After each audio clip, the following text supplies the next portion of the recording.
मुंबई महापालिकेच्या निवडणुकीसाठी उद्या मतदान प्रक्रिया पार पडणार आहे आणि यासाठी आगळी वेगळी संकल्पना मुंबईच्या जी उत्तर विभाग आणि निवडणूक आयोगाकडून राबवण्यात आली।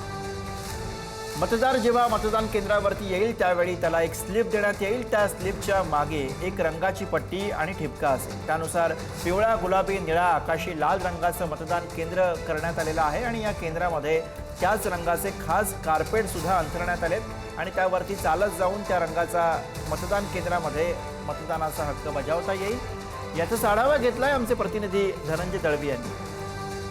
29 महानगरपालिकांसाठी उद्या मतदानाची प्रक्रिया पार पडणार आहे आणि त्यासाठी मतदान केंद्र हे सज्ज झालेले आहे। निवडणूक आयोग आणि मुंबई महानगरपालिकेतर्फे हे मतदान केंद्र आता तयार झालेले आपल्याला पाहायला मिळतात। मी सध्या अशाच एका आगळ्या वेगळ्या संकल्पनेवर आधारित असलेल्या मतदान केंद्रावर आहे, ते म्हणजे धारावी परिसरात असलेला हा मतदान केंद्र आहे, जो जी उत्तर विभागाच्या अंतर्गत येतो आणि यामध्ये आपण जर पाहिलं तर एक वेगळी संकल्पना राबवण्यात आली। आपण जर पाहिलं तर या ठिकाणी 42 मतदान केंद्र हे या एकाच ठिकाणी आहेत आणि या मतदान केंद्रावर मतदान करणं सोयीस्कर व्हावं यासाठी 5 रंगांचा वापर करण्यात आला आहे। तर या सगळ्या संदर्भात माझ्यासोबत बातचीत करण्यासाठी सुधीर सर आहेत, जे सहाय्यक निवडणूक निर्णय अधिकारी आहेत। थेट या सगळ्या संकल्पनेसंदर्भात आपण त्यांच्याशी बातचीत करणार आहोत, त्यांच्याकडून अधिकची माहिती घेणार। सुधीर सर, खरं तर एक पिंक बूथ असतो, एक वेगळी संकल्पना असते, अनेक सुविधा असतात, मात्र 5 रंग आणि 42 केंद्र, कशी संकल्पना आहे, कसं या सगळ्याचं नियोजन करण्यात आलं?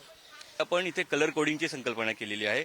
आपण 42 मतदान केंद्रे जी आहेत ती 5 वेगवेगळ्या विभागांमध्ये विभागलेली आहेत आणि आपण तुम्ही त्याप्रमाणे आता सांगितलं की 5 वेगवेगळ्या रंगांमध्ये लाल असेल, हलका आकाशी आहे, गुलाबी आहे, जांभळा आहे आणि पोपटी हिरवा आहे बेसिकली।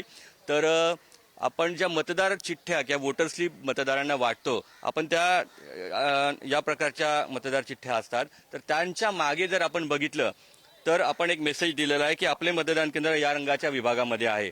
म्हणजे हा वोटर जेव्हा इथे येईल तेव्हा हे जे कार्पेट टाकलेलं आहे तुम्ही बघताय कलर कोडिंगचं, त्याने फक्त ते कार्पेट पकडून चालायचं आहे आणि तो त्याच्या झोनमध्ये जाणार आहे आणि त्याला 42 मतदान केंद्रांच्या ऐवजी फक्त 7 ते 8 मतदान केंद्रांमधून त्याचं मतदान केंद्र शोधायचं आहे, जे त्याला सहजरित्या सुलभ होणार आहे। व्हिडिओ जर्नलिस्ट कुणाल तांबे समित, धनंजय दळवी, पुढारी न्यूज।